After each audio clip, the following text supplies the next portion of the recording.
कुछ लोगों का कहना है कि आप प्रैक्टिस सेट लगाते हैं और उसमें मार्क्स कम आते हैं। मतलब आपने तैयारी अच्छी की है लेकिन प्रैक्टिस सेट में मार्क्स कम आते हैं।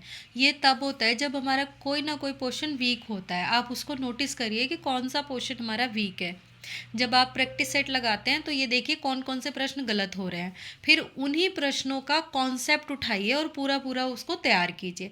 फिर नेक्स्ट टाइम वो प्रश्न गलत नहीं होंगे। तो इसी तरह से अपना जो भी पोर्शन वीक आपको लग रहा है ना, जिस प्रश्न से रिलेटेड लग रहा है, उस पर थोड़ा सा काम करिए, फिर अगला प्रैक्टिस सेट लगाइए। इससे इम्प्रूवमेंट दिन पे दिन होती रहेगी। मैं भी ऐसा ही करती थी, तो तभी वो इम्प्रूव हो पाएगा। और इसके अलावा दूसरा तरीका ये है कि आप प्रैक्टिस सेट ज़्यादा से ज़्यादा लगाएं।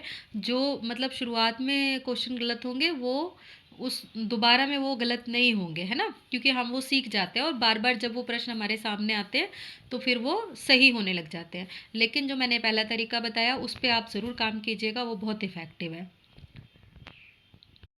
और इस पे एक और बात कहना चाहूँगी कि आपके प्रैक्टिस सेट में ही प्रश्न सही होने चाहिए, तभी आप एग्ज़ाम में अच्छा कर सकते हैं। अच्छा, कमी कहाँ कहाँ रहती है? पहले प्रश्नों को धैर्य के साथ पढ़िए। कभी कभी होता है ना कि वहाँ पे नहीं लिखा होता है और हम उस नहीं को पढ़ते ही नहीं है। तो बहुत सारी चीज़ें हैं जो प्रश्न में दे रखी होती हैं जिन पर हम गौर नहीं करते और जल्दी से प्रश्न को पढ़ते हुए उसका आंसर क्लिक कर देते हैं। आप ये मत सोचिए कि मैं घर में बैठ के इसको लगा रही हूँ। आप ये सोचिए अगर मैं एग्जामिनेशन रूम में टेबल पे बैठी हूँ तब मेरे सामने ये क्वेश्चन जो है आया हुआ है, तो धैर्य के साथ पढ़िए, ध्यान से पढ़िए, आंसर को पूरा धैर्य के साथ पढ़िए, उसके बाद आंसर क्लिक करिए। देखिए ये छोटी सी मतलब ट्रिक है आपकी जो कितना काम आपको कर जाएगी।